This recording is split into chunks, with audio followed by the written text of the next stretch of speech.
I thought Dead Space looked pretty good. I don't know about you. We had a chance to go in behind the scenes and we had a get very little peek. intimate look at Dead Space, you and I, Very in a intimate. tiny room with the producers and the game. And there was a lot of concern in the office when we were discussing it, just people afraid of the idea of co-op being in Dead Space. You know, the demo we saw at the EA's press conference showed wide open spaces, a new cover mechanic, shooting, you know, other human enemies. Didn't really look a lot like Dead Space. Obviously you got Isaac back, the suit of armor, the line cutter, stuff like that, but it didn't have that same vibe as Dead Space we've seen.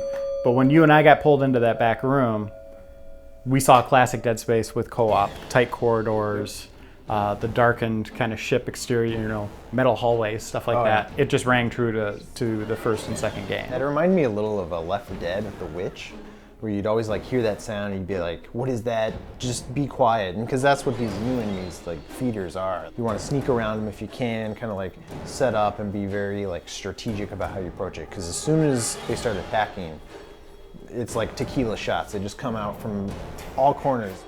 It is such an intimate thing, you know, like scares. Like you want to be the one that experiences something jumping out at you. When you have a co-op partner, you don't want to wake the witch kind of thing. Like you want to be quiet around those new feeding enemies that we saw. That's something you're going to be communicating verbally with someone online. All right, be really quiet in here. Don't shoot the gun. All these things will come running at us. Let's just sneak through here. If you're like Dan Reichert and you don't have any friends, you can still play the game single player and it will still be that single player experience.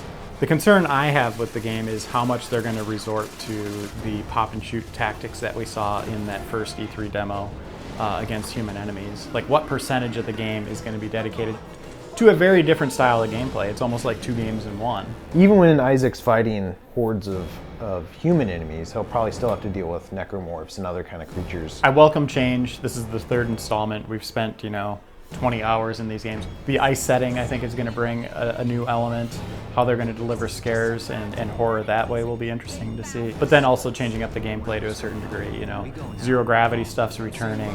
Obviously there'll be a lot of stuff in space, it sounds like. Oh yeah? It won't all just be on this planet. So I'm really looking forward to where they go with it. And I think they're on the right path from what I've seen of that E3 demo giving something different and then that very classic Dead Space feel. I would say if there's one thing you want to communicate to somebody who's like excited for Dead Space 3 and they're worried about co-op mechanics, like don't worry, because like it still looks just as terrifying as ever.